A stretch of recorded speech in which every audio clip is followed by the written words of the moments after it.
Yeah, Brian, could the red flag law have prevented the Kendallville shootout? An IU law professor I talked with last week says yes, while the Kendallville Police Department says they didn't see a serious enough threat to use the law in the first place. Take a listen. Nearly 11 hours of gunfire coming from an upstairs apartment in Kendallville.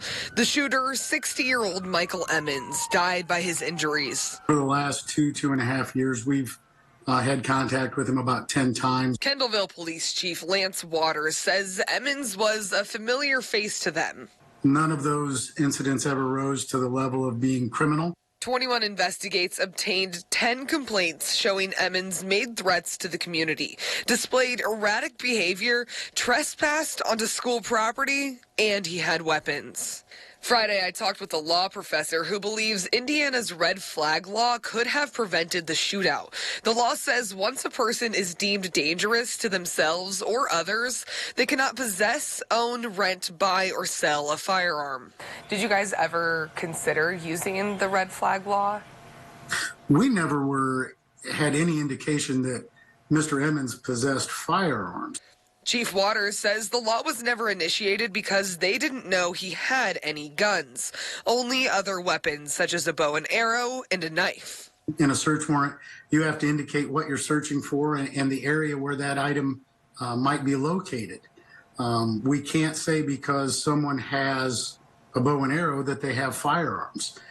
Waters says when someone is a danger to themselves mentally or physically, officers can issue a crisis intervention.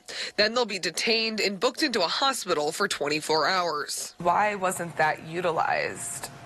We never got to the point where we felt that we had enough to even do the CIT. Why was that? I guess, for people because the incidents weren't that serious.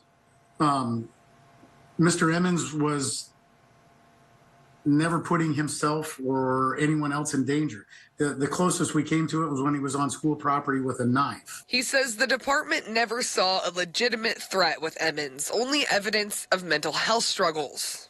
Just because someone is having a mental episode doesn't mean that we could go search their residence to see if they have firearms. They're still protected under the Fourth Amendment. And we are still working to find out just how many weapons were removed from Emmons' apartment. We do have video showing several guns, bows, and even swords coming out of that apartment. I did reach out to the Indiana State Police, and they said they are still working with the prosecutor's office to find out this information, and they'll be releasing it to us when they can. For 21 Investigates, I'm Carly Van Cleve.